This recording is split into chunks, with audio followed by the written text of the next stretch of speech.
Vamos a ver hoy día el contenido, qué es lo que contiene la doctrina social de la Iglesia. Vemos que esta doctrina social de la Iglesia, a partir de la me voy a referir como DSI, es universal, sin limitación alguna y no excluye, en principio, ninguna materia o cuestión de tipo social, aunque no las abarque todas necesariamente en el momento, sino progresivamente, según se van planteando los problemas con trascendencia social. Vemos que abarca todo, por el hecho de ser universal, pues su mismo nombre lo dice. Pero no es que abarca todo al mismo tiempo, sino que hay que ver eso, la sistematización de lo que abarcan estos temas. Y vamos a ver cuál es la temática de la DSI. Dice, se preocupa de los derechos humanos de cada uno, en particular del proletariado, la familia y la educación, los deberes del Estado, el ordenamiento de la sociedad nacional e internacional, la vida económica, la cultura, la guerra y la paz, así como el respeto a la vida, desde el momento de su concepción hasta la muerte natural. Si nos vamos al libro, ahí está citando Centésimos Annus, que es de la encíclica de Juan Pablo II, que se escribió en el año 1991, en el numeral 54. ¿Cuáles son estas dimensiones que abarca la DSI? Son tres dimensiones, la dimensión teórica, la dimensión histórica y la dimensión práctica. Dimensión teórica porque está formada por principios teóricos de raíz teológica, moral, oracional, derivados del Evangelio y la experiencia humana de la Iglesia.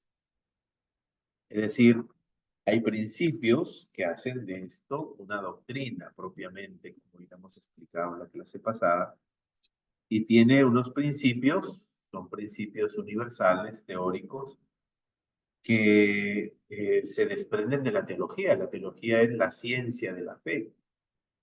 Hacer teología es lo propio de un cristiano. De lo contrario, la fe sería una emoción, sería una idea, sería una cuestión devocional, sería simple acto humano.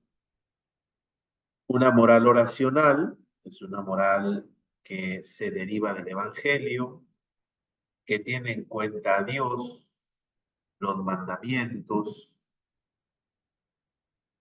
y también la experiencia humana de la iglesia, el devenir de la historia, es decir, la iglesia que va, la iglesia que va caminando en la historia, es la iglesia que va descubriendo en el devenir de la historia, descubriendo estas experiencias humanas y para dar un sentido a la historia misma que no es otra cosa que hacer lo mismo que hizo Jesús, la humanización, una humanización desde el Evangelio.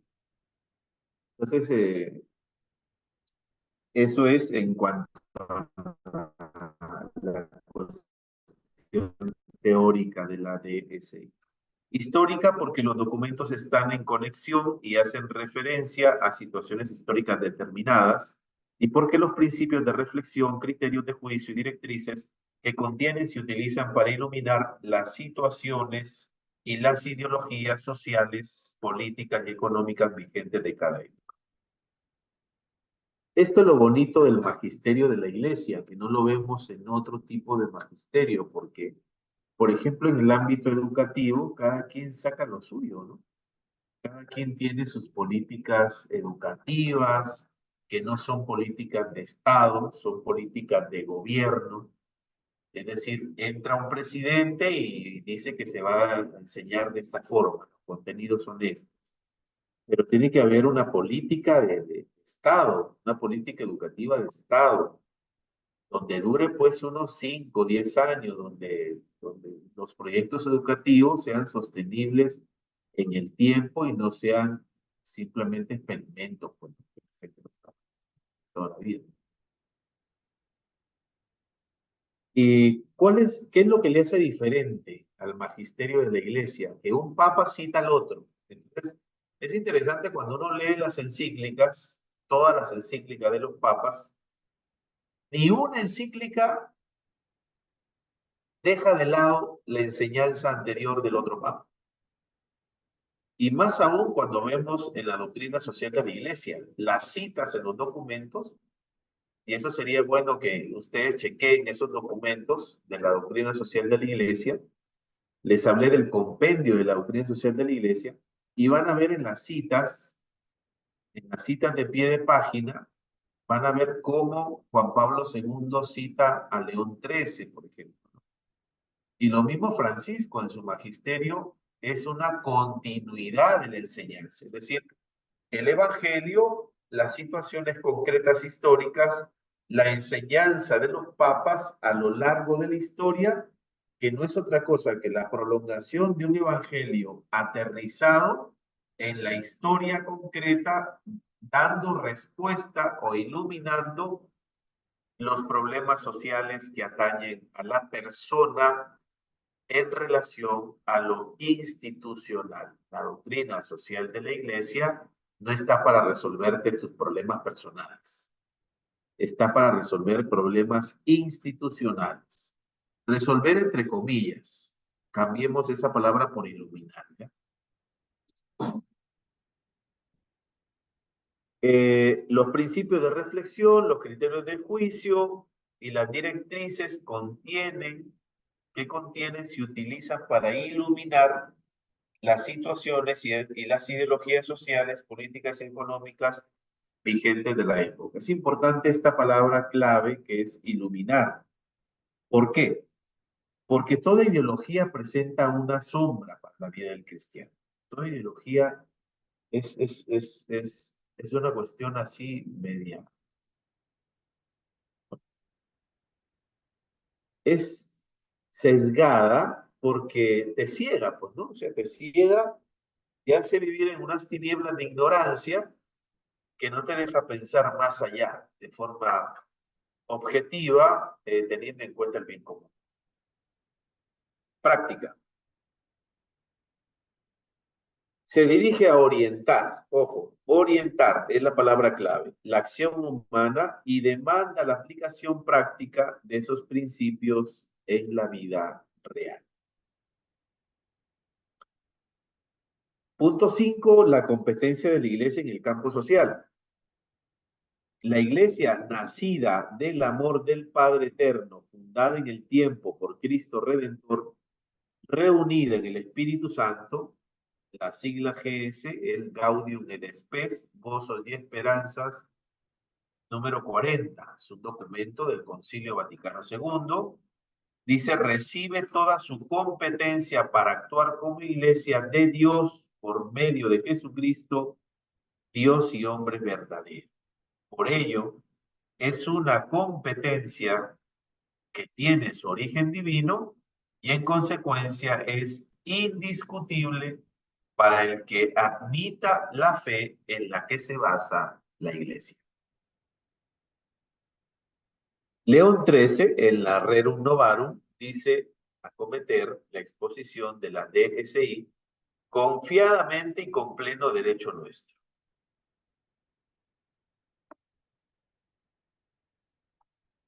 Es decir, que la DSI no es una opinión especial, personal del Papa, particular del Papa, y no es cualquier postura, es una exposición de principios que se pueden confiar y que pertenecen a la iglesia como tal, con pleno derecho, bajo la autoridad de sus pastores, unidos al Papa, obviamente.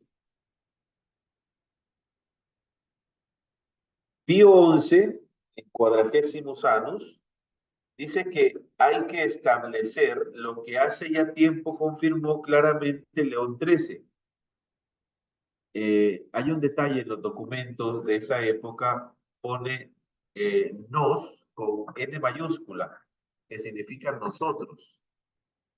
Que nosotros tenemos el derecho y el deber de juzgar con autoridad suprema sobre estas materias sociales y económicas.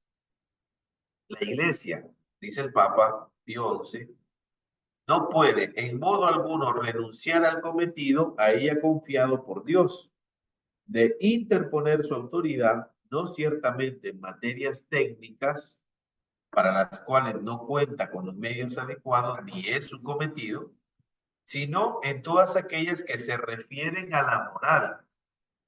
Esto es importante entenderlo.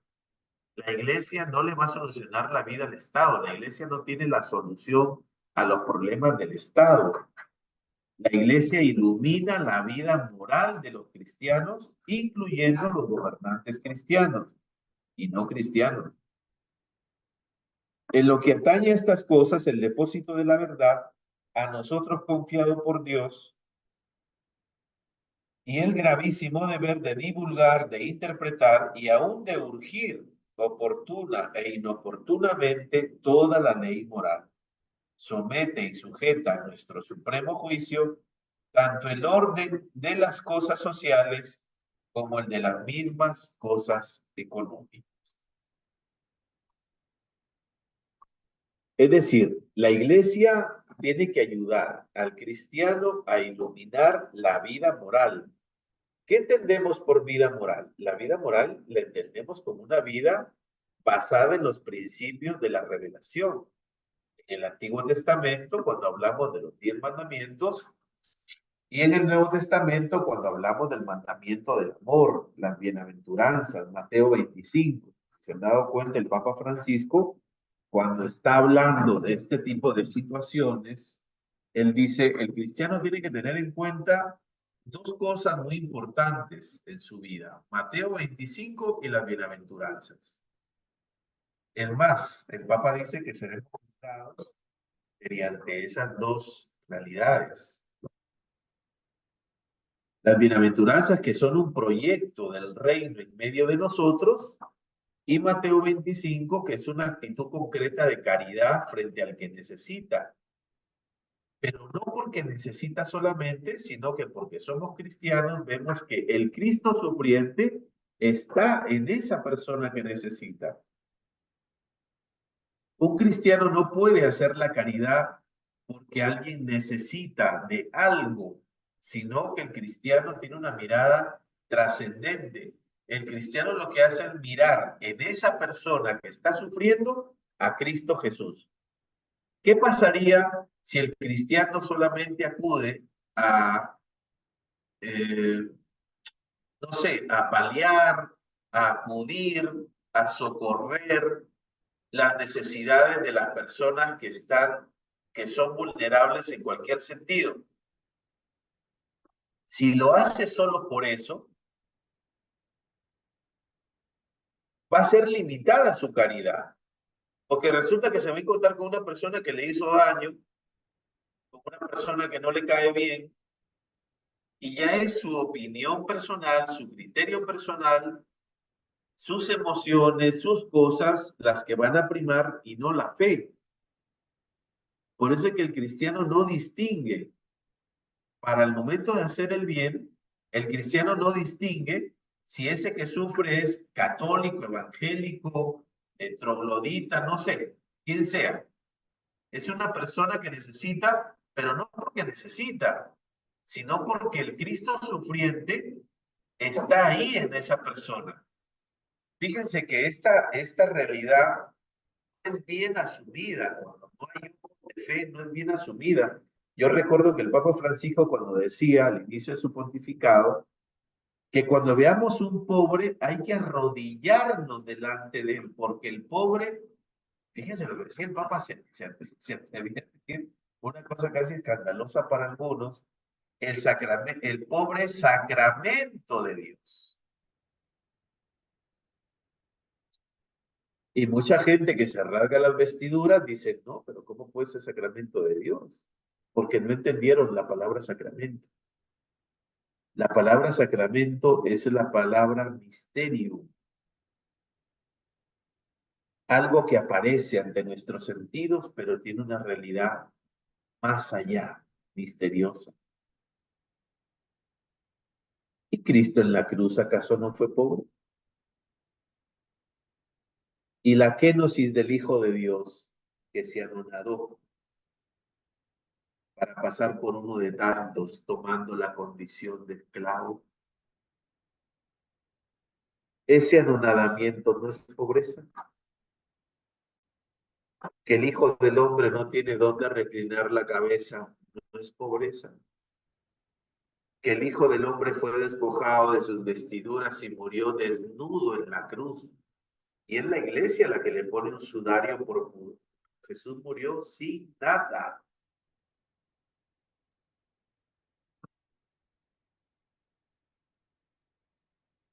Sí, Luz, la palabra sacramento significa sagrado, pero no sagrado como intocable, porque tú hasta te comes a Dios en la Eucaristía. Cuando Jesús habla del discurso del pan de vida, el verbo es masticar. El que no mastica, el que no tritura con sus muelas, no tiene vida eterna. Bueno, podemos hacer un paréntesis aquí, no es mi curso, pero eso se lo puede explicar su profesor de teología sacramental, que puede explicar muy bien el misterio de la Eucaristía. El triturar a Dios con los dientes para tener vida es el mismo proceso del bolo alimenticio. Uno tiene que masticar bien los alimentos para que pueda salir las vitaminas y todo eso, convierte en sangre y toda esa cosa. Entonces hay que masticar 22, 23 veces, no sé si todo el mundo tiene tiempo para comer así, pero entonces mientras más masticas, hace más fácil la digestión. Tiene que ver mucho, que no me tritura con sus dientes. Y hace alusión a la Eucaristía como sacrificio. Es interesante esta reflexión teológica porque incluso va más allá en recoger el sufrimiento y el dolor humano que viene desde Caín y Abel. ¿Qué ofrece Caín? Ofrece animales. ¿Y qué ofrece Abel? Frutos. Eso es la Eucaristía. El cordero y las uvas y el trigo. Eso es Eucaristía. La Eucaristía estaba prefigurada por Caín y Abel para sanar el dolor de la humanidad, el sufrimiento y el pecado. Esto ni el Padre Toro creo que lo sabe.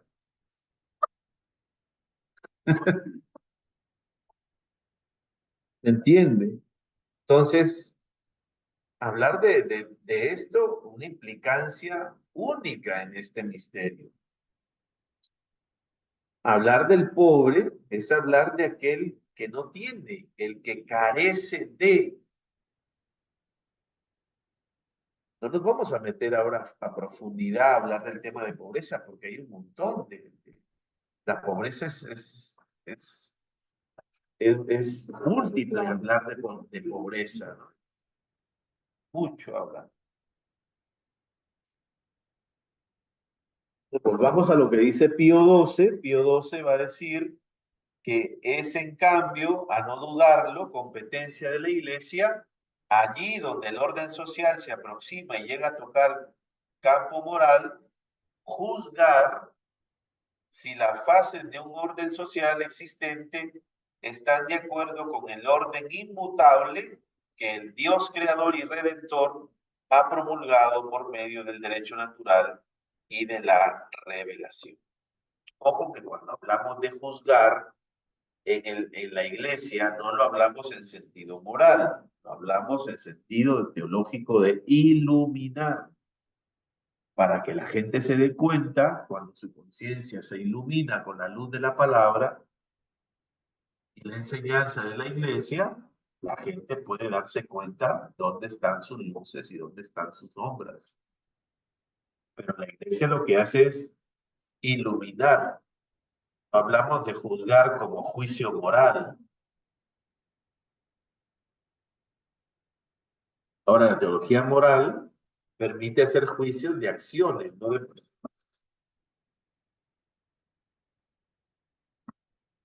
Mater et Magistrates 3 y Gaudium et Spes 3, en lugar de reiterar este derecho y deber de la iglesia, se refiere a la preocupación de Cristo y de su iglesia por las necesidades materiales de las personas y la disposición de diálogo y colaboración eclesiales con el mundo para la solución de los problemas de la persona y de la sociedad.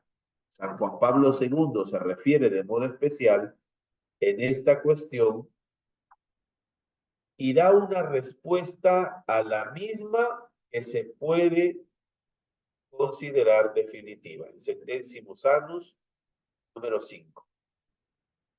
Dice el Papa, fíjate cómo Juan Pablo II está citando a León XIII.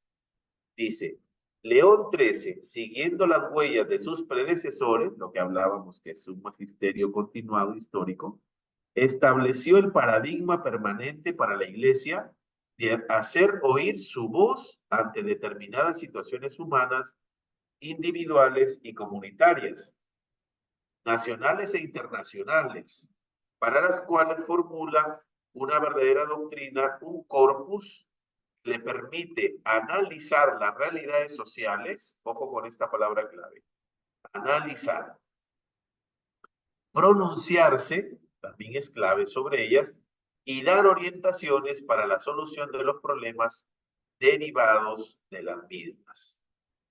Para la Iglesia, dice Juan Pablo II, enseñar y difundir la doctrina social pertenece a su misión evangelizadora y forma parte esencial del mensaje cristiano.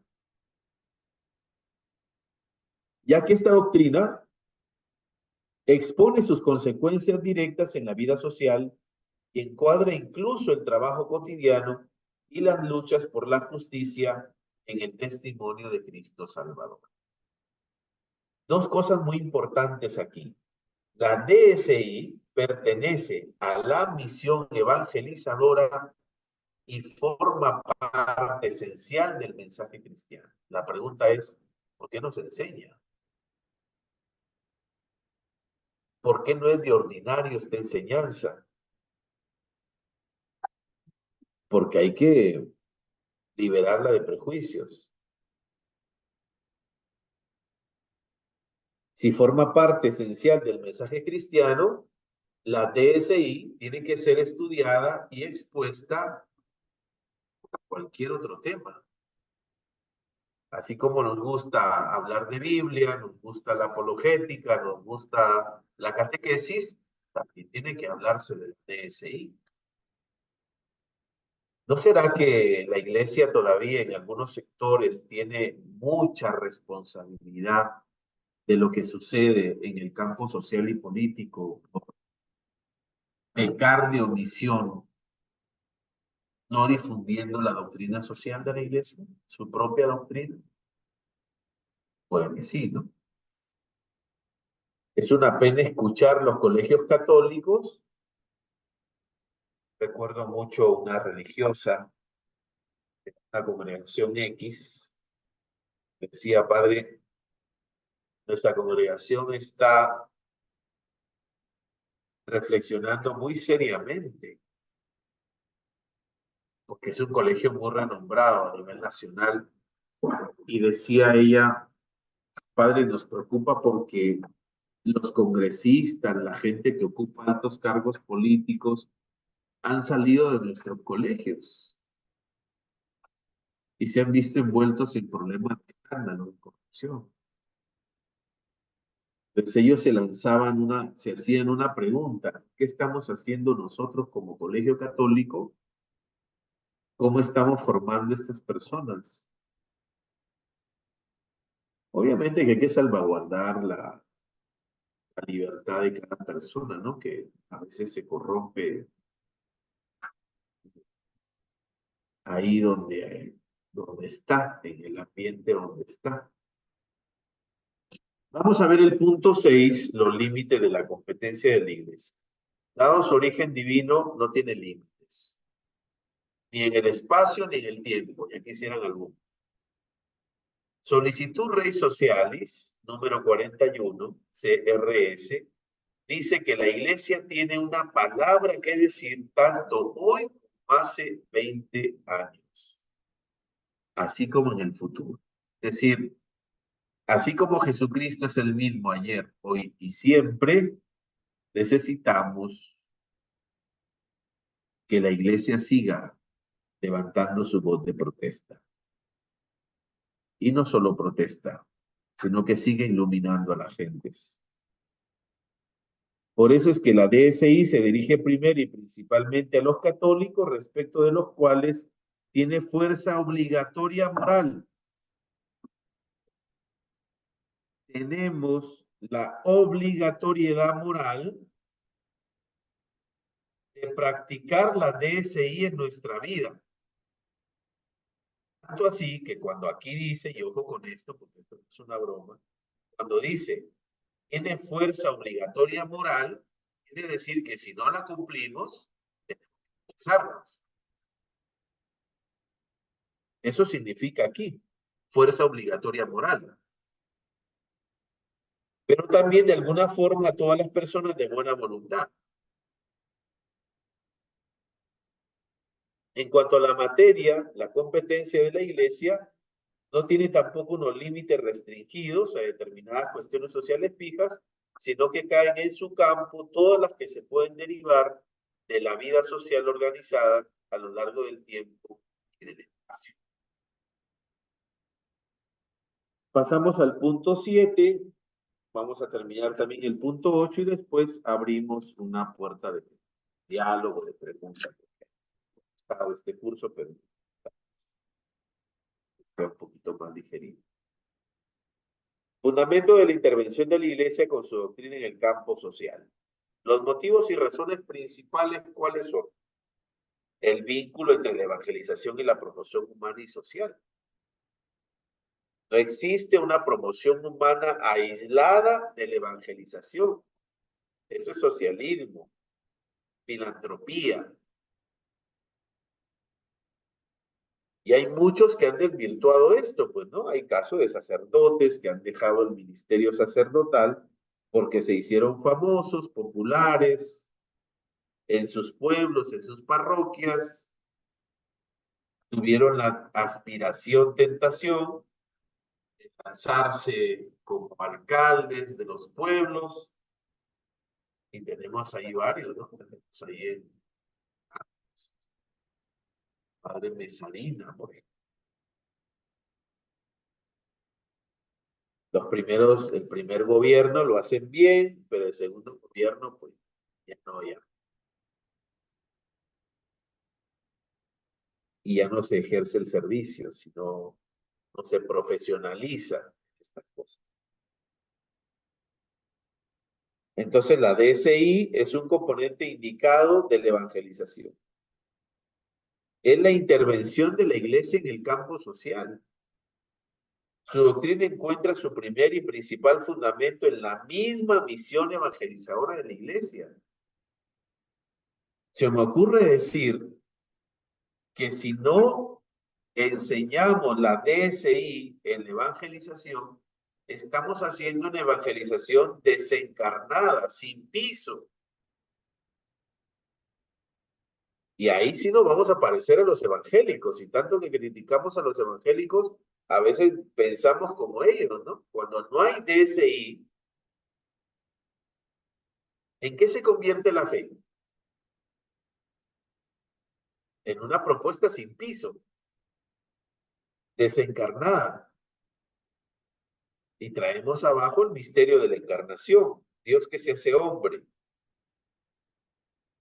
El carácter moral esencial de la vida social organizada, es el punto 2 como fundamento.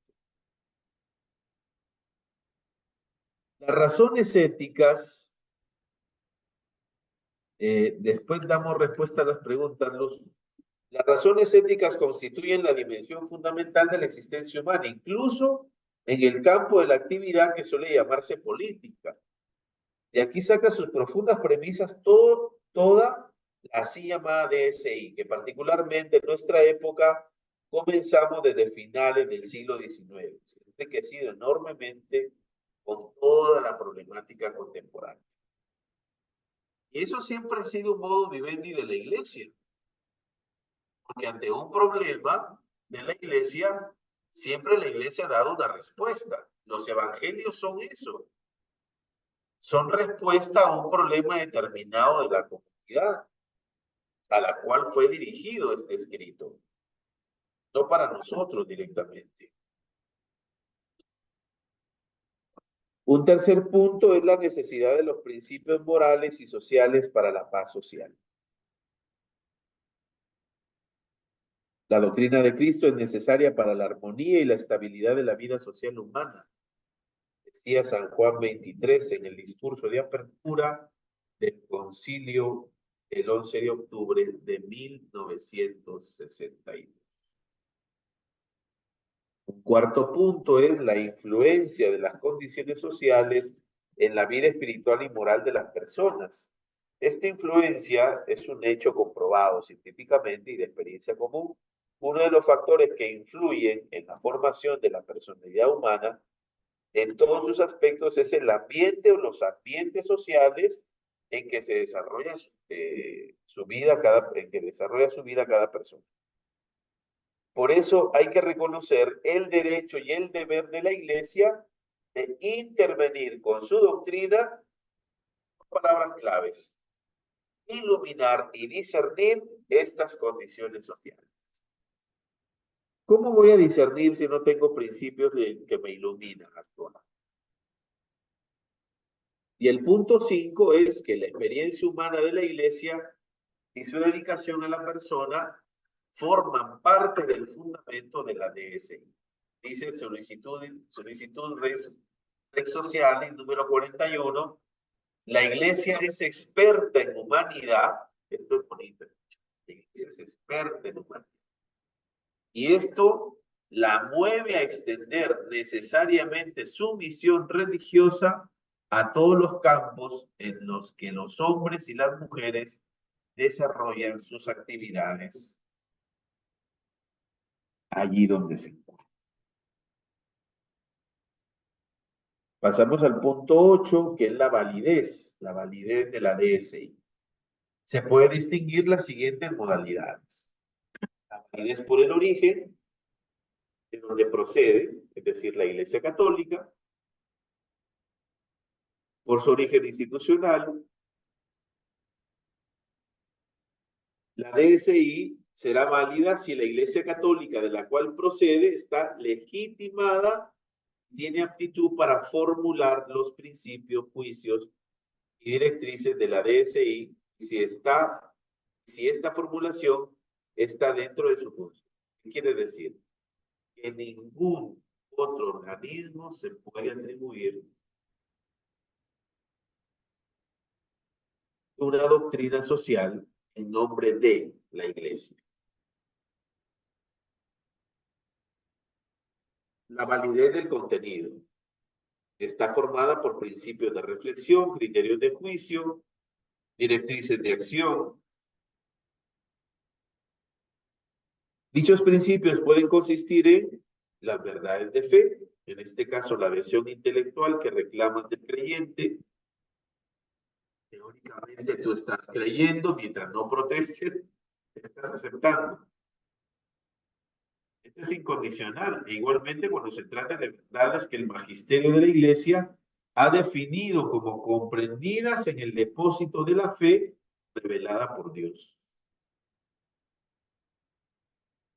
En el caso de que las expresiones de referencia, sin formar parte propiamente de la revelación, pertenezcan al campo de la fe o de las costumbres, exigen del creyente una religiosa sumisión a la voluntad o de la voluntad y del entendimiento. Es decir, si Dios lo reveló, no queda más remedio que aceptar. Es indiscutible. Dios no se equivoca. Los obispos, dice Lumen Gentium 25, los obispos cuando enseñan en comunión con el romano pontífice, no cualquier obispito suelto por ahí, deben ser respetados por todos como testigo de la verdad divina y católica. Los fieles, por su parte, tienen obligación de aceptar y adherirse con religiosa sumisión del espíritu al parecer de su obispo en materias de fe y de costumbres cuando él las expone, ojo con esto, que esto es clave, en nombre de Cristo, no como opinión suya personal. No, que a mí me parece que esto, no, lo siento, monseñor. Por más obispo que usted sea, si usted no está en sintonía con lo que la iglesia enseña, usted no puede emitir una opinión. Usted es obispo de la iglesia católica, es decir, universal. Esta religiosa sumisión de la voluntad, no nos gusta esa palabra sumisión, ¿no? Con tanta cosa, cada tontería de estas. La palabra sumisión no nos gusta. Pero, ¿y si nadie se pone sumiso, quién? ¿Cómo nos revelamos? ¿No? Esta religiosa sumisión de la voluntad y del entendimiento de modo particular se debe al magisterio auténtico del romano pontífice. ¿Por qué dice magisterio auténtico? Porque también el Papa se puede volver loco y puede emitir una opinión. Por eso aclara aquí, aun cuando no hable ex cátedra, de tal manera que se reconozca con reverencia a su magisterio supremo y con sinceridad se adhiera al parecer expresado por él mismo, como pueda descubrirse, ya sea por índole del documento, ya sea por la insistencia con que repite una misma doctrina, ya sea también por las fórmulas empleadas. Es decir, el Papa no emite opiniones personales al respecto para salir del paso. Eso no es doctrina, eso no es revelación, eso no es enseñanza. El Papa custodia, transmite, confirma en la fe a sus hermanos. No se inventa pareceres. Juicio sobre doctrinas y acontecimientos. La solicitud pastoral, Centésimos Annus, número 3, me ha movido además a proponer el análisis de algunos acontecimientos de la historia reciente. Es superfluo subrayar que la consideración atenta del curso de los acontecimientos para discernir las nuevas exigencias de la evangelización forma parte del deber de los pastores. Tal examen, dice aquí, sin embargo, no pretende dar juicios definitivos, ya que de por sí no atañe al ámbito específico del magisterio. Otra cosa a tener clara. La doctrina social de la iglesia no te va a dar algo específico como solución. Ilumina a través de criterios para poder nosotros discernir ciertas posibilidades frente a problemas de nuestro entorno institucionalizadas. Expresiones de carácter normativo. La obligatoriedad de los preceptos de la ley divina y de la ley natural con sentido social será la misma que la de estos tipos de preceptos según la moral general. Es decir, la doctrina social de la iglesia, como no es una opinión personal, tiene un carácter normativo, obligatorio, dentro de los preceptos de la ley divina y humana. Es decir, si nosotros no hacemos prevalecer, pudiendo hacerlo, el principio de la doctrina social de la iglesia, es materia de confesión.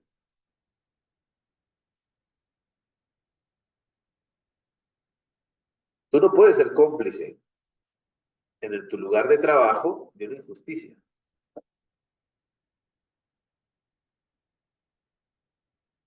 Si tú sabes que allí en el lugar donde trabajas,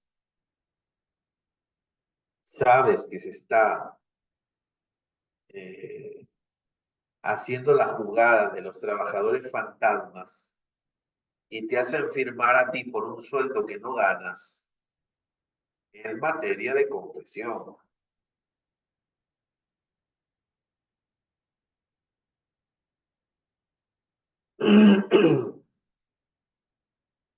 Sobre las directrices de acción contenidas en la DCI y que no pertenecen a la ley divina o natural, se puede afirmar que es excepcional que los papas y los obispos pretendan imponer mediante ellas preceptos específicos distintos de los de la ley divina, natural o eclesiástica, en lugar de meras orientaciones o indicaciones como indica el mismo nombre de directrices. En síntesis, la DSI, en la DSI se encontrarán algunas verdades absolutas y valores universales que escapan a la contingencia y a la historicidad y que forman la base de los documentos y a su lado, mucho más concretamente, afirmaciones históricas y prudenciales que proyectan los valores absolutos a las circunstancias concretas. A eso le llamamos criterios del juicio. Y por último tenemos la validez social. Respecto a la aceptación en la Iglesia, es innegable la preocupación social de los papas, obispos y conferencias episcopales. Respecto al conocimiento de la DCI, a pesar de que, siendo uno de los elementos esenciales que conciernen a la formación de los laicos, es bastante precario en el pueblo cristiano. De DCI. La deficiente difusión de las enseñanzas de la DSI y la carencia de una adecuada formación en clérigos y laicos.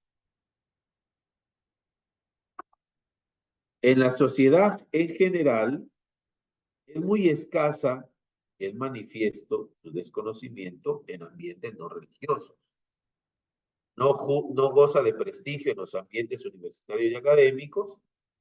Lo cristiano ya no es determinante de los modelos, valores e instituciones sociales que integran la realidad social de nuestro tiempo, como lo fue en la Edad Media. Al contrario, todo el largo periodo histórico de la modernidad que los postmodernos acaban de declarar caduco, pero no superado, consiste en un proceso ininterrumpido no solo de liberación de la tutela religiosa medieval, sino también de remoción de la Iglesia de su anterior posición social con el intento de reducirla cada vez más al ámbito privado. Por último, respecto a la eficacia de la DSI, hay que distinguir el ámbito de los principios y el de la praxis. Praxis es igual a práctica. En el primero, el Evangelio, la vida y las enseñanzas de Jesús constituyen la máxima expresión de los grandes valores de verdad y veracidad, libertad y responsabilidad, unidad y fraternidad, igualdad y justicia, caridad y solidaridad. Ojo con estos principios. Estos son los principios de la doctrina social de la Iglesia que necesitamos tenerlos claros. Como en tiempo de León XIII, sigue siendo idónea para indicar el recto camino a la hora de dar respuestas a los grandes desafíos de la hora contemporánea, mientras crece el descrédito de las ideologías. Como entonces hay que repetir que no existe verdadera solución a la cuestión social fuera del Evangelio, y que por otra parte, las cosas nuevas pueden hallar en él su propio espacio de verdad y el debido planteamiento moral. Centésimos Agnus, número 5. En el segundo, es decir, en el orden de la praxis, a pesar de muchos pecados y limitaciones en muchos de nosotros, También hemos de reconocer el testimonio de tantas personas que han consagrado y siguen consagrando su vida a estas tareas y el número de laicos que han llevado a la práctica individual y colectivamente las enseñanzas sociales cristianas en los distintos campos de la vida pública y privada de manera frecuentemente oculta. No obstante, sabemos que hay mucho pan por rebanar y mucho camino por recorrer.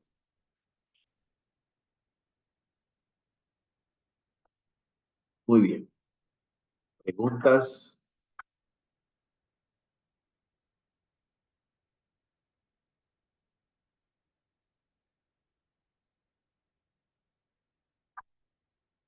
Ajá.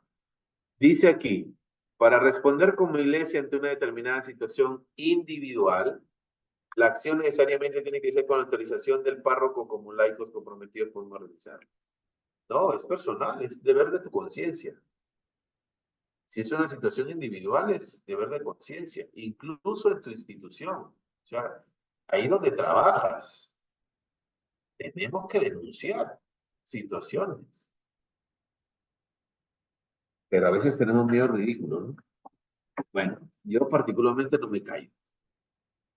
Creo que soy cura y al final me van a echar la culpa a mí.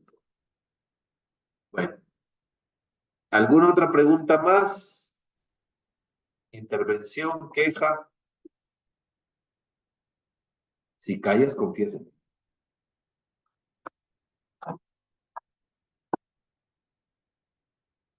¿Algo más? Padrecito, al resto, padre, Sí, te yo, escucho. ¿sí me escucha? Sí, sí, sí. Al respecto, padrecito, bueno, como usted dice, hay mucho pan que rebanar aquí, pero yo lo que veía aquí, a lo menos en el trabajo que se intenta hacer aquí en la Merced con esto de la pastoral social, Allá. que claro, por el momento se atiende a los abuelitos y la pastoral de salud, es ahí donde un poquito más vemos la necesidad, por ejemplo, de contar con abogados, por decirlo así, ¿no? Porque a veces uno siente esa impotencia de que se presenta un caso y ¿qué hacemos, pues, no? Y entonces como que cuando usted habla de la doctrina social de la iglesia, como que, o sea, de parte de la iglesia, como parroquia, necesitamos como que articular no sé cómo llamarlo, un grupo, una unidad de instituciones que nos permitan atender X realidades. Y Ujú. eso debería, como quien dice, nacer de nosotros como parroquia, ¿verdad? Para involucrarlos digamos, a los abogados o médicos para realizar este trabajo en conjunto. Sí, pero ahí hay una ventaja en la Merced concretamente. Es la Oficina de Derechos Humanos. Hay una oficina de escucha. O sea, hay bastante ventaja ahí, ¿no? De hecho, Monseñor tuvo un discernimiento, Monseñor Gerardo, ¿no? Tuvo un discernimiento muy acertado en ese sentido porque cuánta gente inocente ha salido de la cárcel, ¿no? Porque, claro, de por sí, cuando se habla de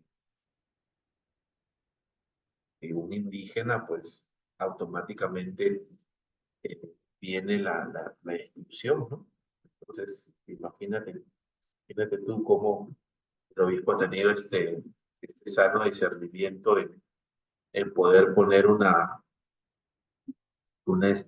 oficina de derechos humanos para defender a la gente que no tiene voz, es defender a los sin voz. O sea que acciones concretas las tenemos, como vicariato las tenemos. Creo que Piura también tiene una oficina, un servicio de diaconía, justicia y paz.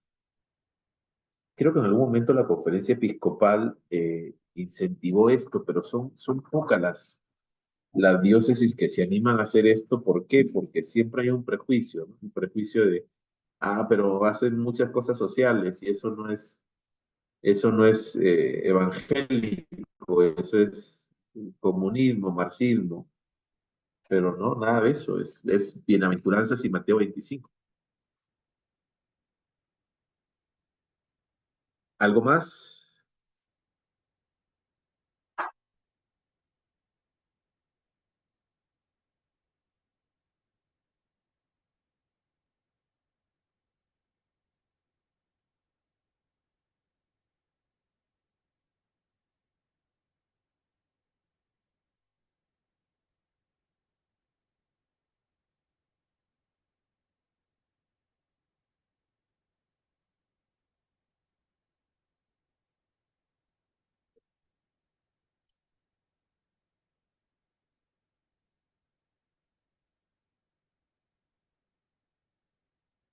Creo que la gente se duerme. Bueno, han pasado 11 minutos, así que estamos por ahí más o menos, porque es el tiempo que no pude entrar por la conexión del Wi-Fi de aquí. ¿Alguna otra cosa más que haya, por favor? Ya les dije que este curso es pesadito, hay que leer una y otra vez.